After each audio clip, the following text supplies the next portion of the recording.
शिव महापुराण जी की कथा के क्रम में आज शिव महापुराण के शतरुद्र संहिता का आज 10वां अध्याय।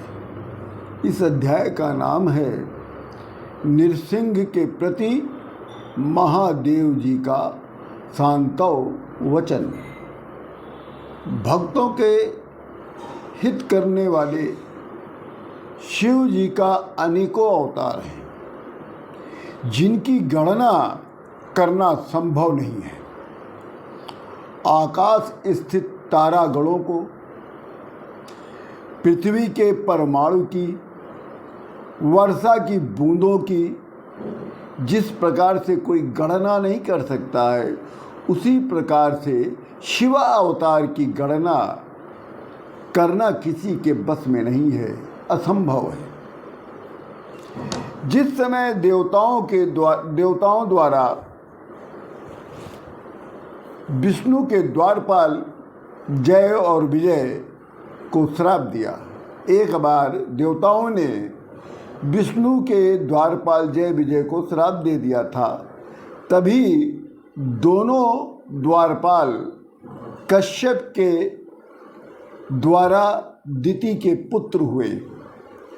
दिति से उत्पन्न प्रथम पुत्र का नाम हिरण्यशिपु था, दूसरे पुत्र का नाम हिरण्याक्ष था।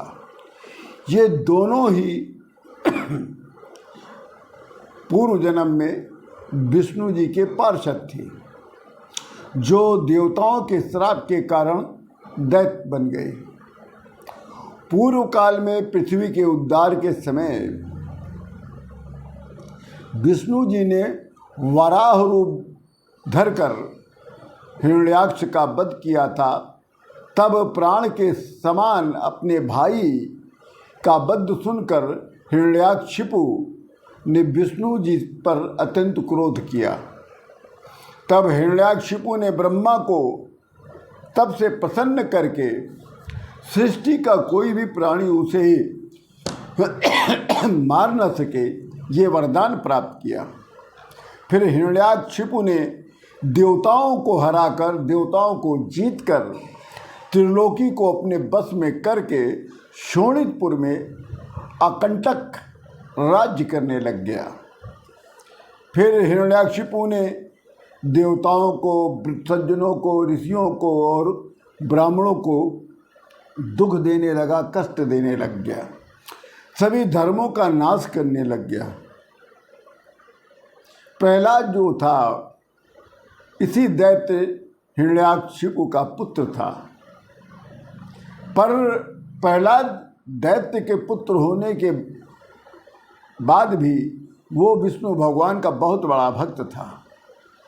एक समय हिरण्याक्षिपु अपने पुत्र प्रहलाद को विष्णु भक्ति के कारण अधिक कष्ट देने लगा। तब विष्णु भगवान सभा में स्थित खंभे से संध्या के समय अत्यंत क्रुद्ध होकर नृसिंह रूप को धारण करके प्रकट हो गए।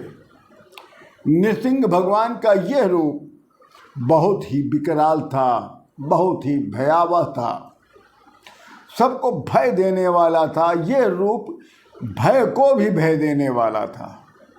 क्षण भर में समस्त दैत्यों का नाश करके हिरण्यशिपु अट्टहास कर रहे थे। क्षण भर में दैत्यों का नाश करके नृसिंह भगवान अट्टहास करने लगे। तभी हिरण्याक्षिपु को क्रोध आ गया और वो नृसिंह भगवान से युद्ध करने लग गया। जैसे ही सायंकाल हुआ, नृसिंह भगवान ने हिरण्याक्षिपु को दहलीज पर खींचकर अपनी गोद में बिठाकर अपने नखाग्रों से उसके पेट को फाड़ दिया।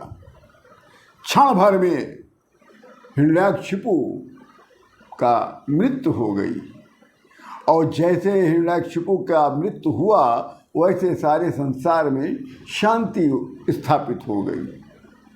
पर देवताओं को आनंद नहीं हुआ।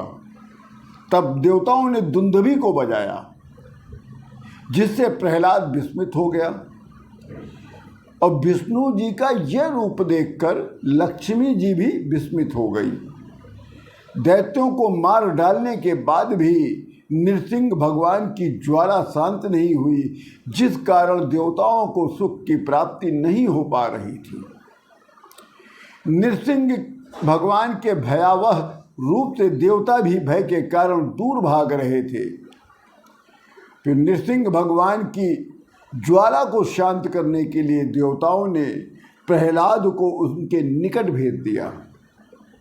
प्रहलाद को देखते ही नृसिंह भगवान ने उसे अपने गले लगा लिया, जिससे उनके हृदय की आग तो शांत हो गई, पर उनकी क्रोधाग्नि अभी भी शांत नहीं हुई। तब देवता लोग शिव जी की शरण में चले गए। वहाँ जाकर शिव जी से प्रार्थना करते हैं, स्तुति करते हैं, कहते हैं, देव देव महादेव शरणागत वत्सला पाहि नः शरणापन्न सर्वान् देवान् जगन्ति च नमस्ते अस्तु नमस्ते अस्तु नमस्ते अस्तु सदाशिव पूर्व दुख यदा जातम तदा ते रक्षिता वयम। देवता लोग कहते हैं, हे सदाशिव, इस समय नृसिंह भगवान की क्रोध की ज्वाला शांत नहीं हो रही है, वो जल रही है, जिससे हम सभी देवता लोग बहुत ही दुखी हैं और उनकी ज्वाला को शांत करने में हम लोग असमर्थ हैं। इसलिए हम लोग आपकी शरण में आए हैं, आप ही उनकी ज्वाला को शांत करने में समर्थ हैं। तब शिव जी कहते हैं कि हे देवताओं, आप लोग निर्भय होकर अपने अपने धाम को जाइए और मैं तुम लोगों का ये दुख अवश्य दूर करूँगा, क्योंकि अब ये मेरा व्रत है। इतना कहने के बाद शिव जी अंतर्ध्यान हो गए, देवता लोग अपने अपने धाम को चले गए। इसी के साथ शिव महापुराण जी का शतरुद्ध संहिता का ये 10वां अध्याय पूर्ण होता है। आप सभी लोगों को राम राम।